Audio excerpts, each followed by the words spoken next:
السلام علیکم ورحمۃ اللہ وبرکاتہ۔ معزز سامعین و ناظرین، سنن و آداب کے ایپیسوڈ نمبر 2 میں آپ سب کو خوش آمدید۔ گزشتے سنن و آداب میں ہم نے پڑھا تھا کہ ہم جانے تھے جو ہم جن کا مشق کیے تھے وہ تھا دربار توحید کے حقوق و آداب۔ اب ہم جو پڑھیں گے، اب جو ہم جس کا ہم مشق کریں گے وہ ہے دربار رسالت صلی اللہ علیہ وسلم کے حقوق و آداب۔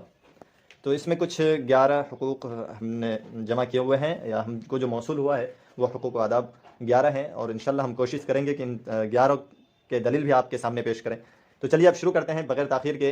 تو سب سے پہلا جو حقوق ہے، پہلا جو آداب ہے، وہ ہے آپ صلی اللہ علیہ وسلم پر ایمان لانا۔ جیسے اللہ تبارک و تعالیٰ نے ارشاد فرمایا لِتُؤْمِنُوا بِاللَّهِ وَرَسُولِهِ وَتُعَزِّرُوهُ وَتُوَقِّرُوهُ۔ اللہ سبحانہ و تعالیٰ کا ارشاد ہے تاکہ اے لوگو تم اللہ اور اس کے رسول پر ایمان لاؤ اور اس کی مدد کرو اور اس کی تعظیم کرو۔ اب نمبر 2، یہ تو ایک نمبر ہو گیا۔ اب دوسرا نمبر، آپ صلی اللہ علیہ وسلم کی اطاعت و پیروی کرنا۔ اس کی دلیل اللہ تبارک و تعالیٰ کا ارشاد ہے یا ایھا الذین آمنوا اطیعوا اللہ واطیعوا الرسول۔ اللہ سبحانہ و تعالیٰ کا ارشاد ہے کہ اے ایمان والو اللہ کی اطاعت کرو اور اس کے رسول کی بھی اطاعت کرو۔ اب تیسری چیز، سب سے زیادہ آپ صلی اللہ علیہ وسلم سے محبت کرنا۔ جیسے اللہ کے نبی صلی اللہ علیہ وسلم کی حدیث ہے لا یؤمن احدکم حتی اکون احب الیہ من والدہ وولدہ والناس اجمعین، کہ آپ صلی اللہ علیہ وسلم نے ارشاد فرمایا تم میں سے کوئی شخص اس وقت تک کامل مومن نہیں ہو سکتا جب تک میں اس کے نزدیک اس کے باپ، بیٹے اور تمام لوگوں سے زیادہ محبوب نہ بن جاؤں۔ اب چوتھی چیز، آپ صلی اللہ علیہ وسلم کے متعلق سب سے افضل ہونے کا اعتقاد رکھنا۔ جیسے اللہ کے نبی صلی اللہ علیہ وسلم کی حدیث ہے انا قائد المرسلین ولا فخر۔ آپ صلی اللہ علیہ وسلم نے فرمایا میں انبیاء کا بھی مقتدا ہوں اور مجھے اس پر کوئی فخر نہیں، کوئی غرور نہیں۔ قالت اب پانچویں چیز ہے آپ صلی اللہ علیہ وسلم کا خاتم النبیین ہونے کا اعتقاد رکھنا۔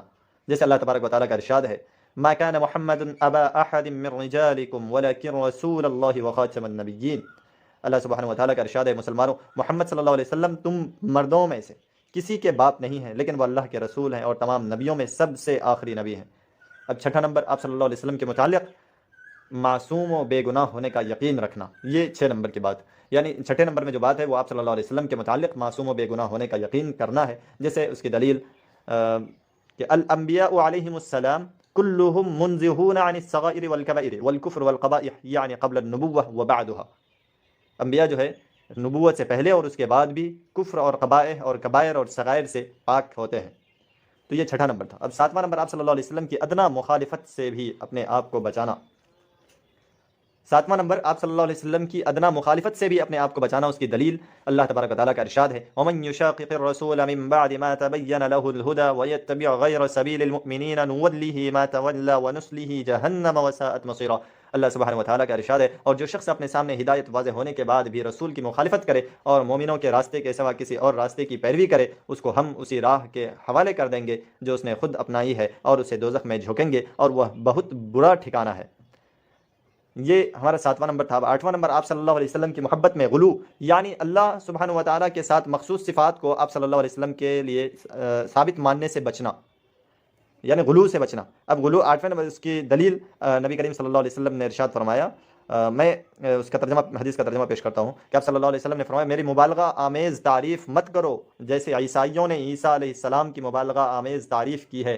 میں اللہ کا بندہ ہی ہوں، اس لیے کہو آپ صلی اللہ علیہ وسلم، اس لیے کہو کہ اللہ کے بندے اور اس کے رسول ہیں۔ آپ صلی اللہ علیہ وسلم اللہ کے بندے اور اس کے رسول ہیں۔ یہ 8ویں نمبر کی بات ہے کہ غلو سے بچنا چاہیے، بچنا ہے۔ اور نمبر 9، کثرت سے آپ صلی اللہ علیہ وسلم پر درود و سلام بھیجتے رہنا۔ اب اس کی دلیل قال نبی صلی اللہ علیہ وسلم، نبی کریم صلی اللہ علیہ وسلم نے ارشاد فرمایا قیامت کے دن مجھ سے سب سے زیادہ نزدیک وہ شخص ہوگا جو کثرت سے مجھ پر درود شریف پڑھتا ہوگا۔ اب 10ویں نمبر کے اہل بیت اور آپ صلی اللہ علیہ وسلم کے آل اولاد سے محبت رکھنا۔ اس کی دلیل قال نبی صلی اللہ علیہ وسلم احب اللہ لما یغزوکم من نعمت واحبونی لحب اللہ واحب اہل بیتی لحبی۔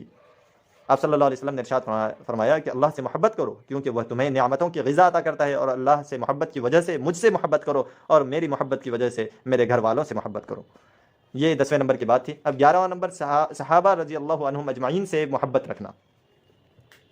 اب اس کی دلیل نبی کریم صلی اللہ علیہ وسلم کی حدیث ہے اللہ اللہ فی اصحابی لا تتخذوهم غرضا من بعدی فمن احبهم فبحبی احبهم ومن ابغض فببغضی ابغضهم۔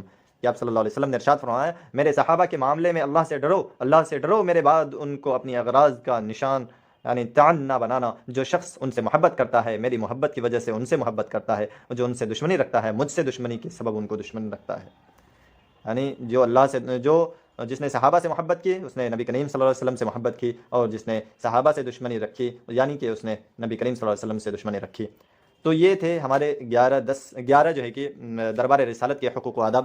ایک بار میں پھر سے صرف بغیر دلیل کے صرف جو حقوق ہیں وہ آداب ہیں میں ان کو بیان کرتا ہوں کہ نمبر 1 آپ صلی اللہ علیہ وسلم پر ایمان لانا، نمبر 2 آپ صلی اللہ علیہ وسلم کی اطاعت و پیروی کرنا، نمبر 3 سب سے زیادہ آپ صلی اللہ علیہ وسلم سے محبت کرنا، نمبر 4 آپ صلی اللہ علیہ وسلم کے متعلق سب سے افضل ہونے کا اعتقاد رکھنا، نمبر 5 آپ صلی اللہ علیہ وسلم کے خاتم النبیین ہونے کا اعتقاد رکھنا، نمبر 6 آپ صلی اللہ علیہ وسلم کے متعلق معصوم و بے گناہ ہونے کا یقین کرنا، نمبر 7 آپ صلی اللہ علیہ وسلم کی ادنا مخالفت سے بھی اپنے آپ کو بچانا، نمبر 8 آپ صلی اللہ علیہ وسلم کی محبت میں غلو یعنی اللہ سبحانہ و تعالیٰ کے ساتھ مخصوص صفات کو آپ صلی اللہ علیہ وسلم کے لیے ثابت ماننے سے بچنا، نمبر 9 کثرت سے آپ صلی اللہ علیہ وسلم پر درود و سلام بھیجتے رہنا، نمبر 10 اہل بیت اور آپ صلی اللہ علیہ وسلم کی آل اولاد سے محبت رکھنا، نمبر 11 صحابہ رضی اللہ عنہم اجمعین سے محبت رکھنا۔